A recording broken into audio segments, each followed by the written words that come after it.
biggest example I can give to this is it's paying a contractor before the work is done. These guys used Game of Thrones, the success they had with Game of Thrones, to get a huge job with Star Wars and Disney, probably getting paid a lot more.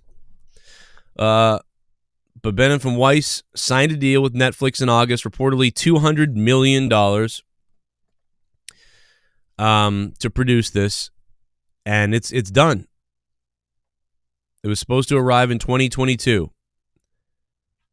They loved Star Wars. The creators added that they love Star Wars even though they are not following through with their set of films. So now they're not doing them. So all of that apparent rushed season of Game of Thrones and everything they did to try to get to the next thing, or potentially this guaranteed money. I guess this money's gone, right? So this money is gone. Did they get paid anything? I don't even know. So all of that was for nothing. That rushed last season of Game of Thrones and last 3 seasons, really. The last 3 seasons of Game of Thrones that started to really change pace. You know what Game of Thrones was like the last seasons? Did you ever know? It's like when you're I'm trying to think of it. It's like when I can't think of a really good example, but there is one. You guys know. It's like when you get to the end of something and you realize that there's not enough space left. So you panic and stuff everything everywhere, wherever you can as quickly as possible.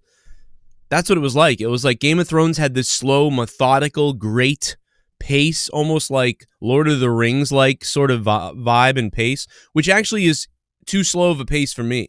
And I like slow-paced stuff. I mean, I'm a big original like Star Trek fan, like TNG and all that stuff. But that has a better pacing. The Lord of the Rings, the first movie, like has a very slow pace. Like I fall asleep to it a lot. Game of Thrones kind of started that way. Very slow pace. And then it just became faster, faster, and faster, and faster until the pace of Game of Thrones was so out of whack. It is so disproportionate. It's unbelievable. It started off like this, and it ended like this. It started off like this all the detail, all the attention to detail. You know what I mean? We're not going to be able to get everything that's from the book in this show, obviously. That would be insane.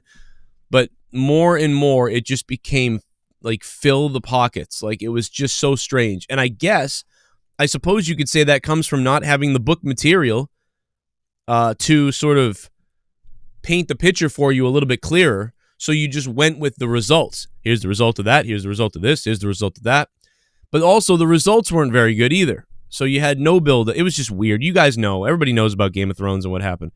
But the fact of the matter is these guys wasted that series.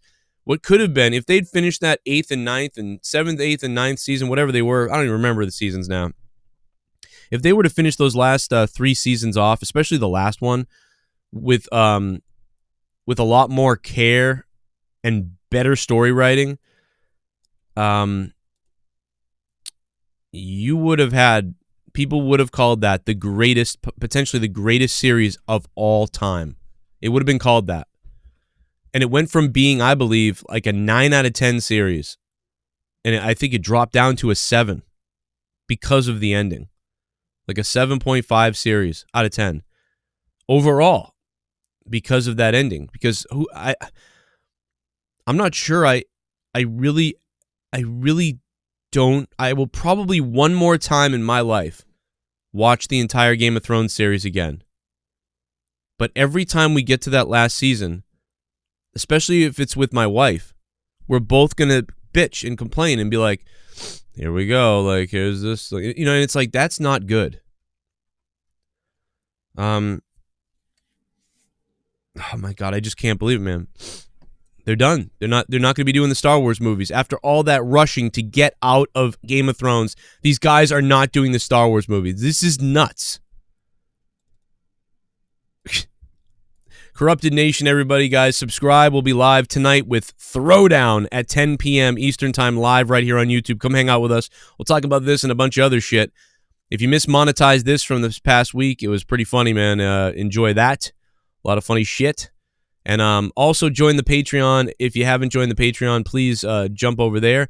30 hours of bonus podcasting and content that you can't hear on YouTube.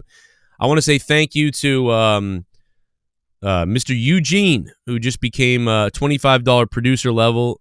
We can't do it without you guys, so thank you so much for coming on there and being a producer, Eugene. I don't know if he wants his whole name read, so just hit me up, Eugene. Let me know, and I'll add you to the list with your name if it's okay. Also, shout out to an old school person, Green Bay. Looks like she's a Green Bay Packers fan, potentially. I don't know. Enzo Ravina, thank you for becoming a $10 VIP. And everybody else, I hope you remember to up your pledges, or rather re-up your pledges as the end of the month comes here. We're going to have a shocking November on Patreon. Here's some other videos you might have missed, and I'll see you tonight for Throwdown.